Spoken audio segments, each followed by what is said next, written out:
dans chaque génération, Hachem, il va mettre des gens qui sont des transmetteurs. Et dans chaque génération, il y a des gens qui vont être des receveurs. Peut-être que ces réceptionneurs-là, un jour, ils vont être des transmetteurs. C'est possible. Ouais.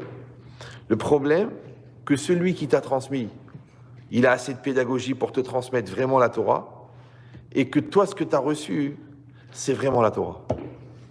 Parce que des fois, tu fais la Torah qui te fait plaisir, la Torah qui t'aide psychologiquement, la Torah qui te fait marrer, la Torah qui t'occupe, la Torah qui porte bonheur, la Torah que tu as peur de quitter parce que tu as peur qu'il t'arrive un malheur, la Torah chantage. Ouais, il y a plein de Torah. Mais si tu veux la Torah t'émette, tu veux ou non? Pas la Torah d'ambiance, la Torah politique, la Torah circonstancielle, la Torah opportuniste, la Torah parce que t'es pas bien dans ta tête.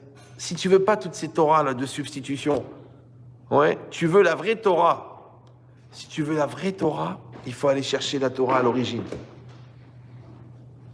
Moi, je me rappelle, quand avec mes frères, moi je suis arrivé en classe de terminale, moi, j'étais dans une école qui n'était pas très, ou pas du tout. On était juifs, mais que de nom.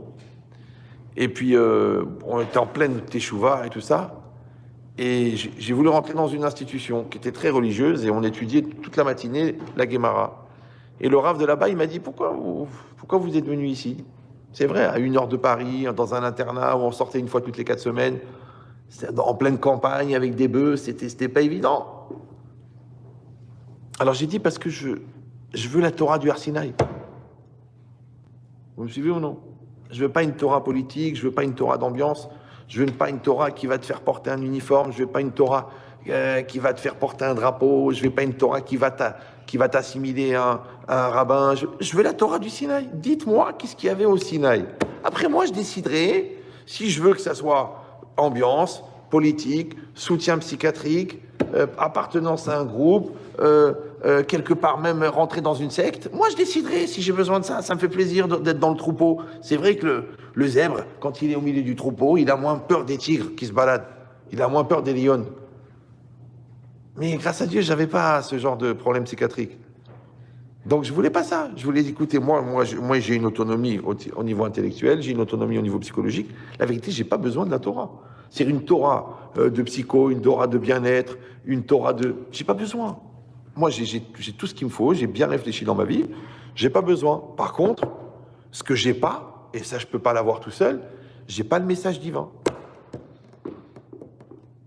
Donc moi, je voudrais que vous me dites, qu'est-ce qu'il a dit le bon Dieu au Sinaï? Ah, il m'a dit ça, bah c'est le Chumash et la Gemara. Allez, va te casser la tête, parce qu'il faut se casser la tête. Ouais. Si tu veux la Torah émette. Parce que la Torah interprétée, la Torah ambiance, la Torah utilisée, la Torah politisée, grâce à Dieu, il y a de quoi faire.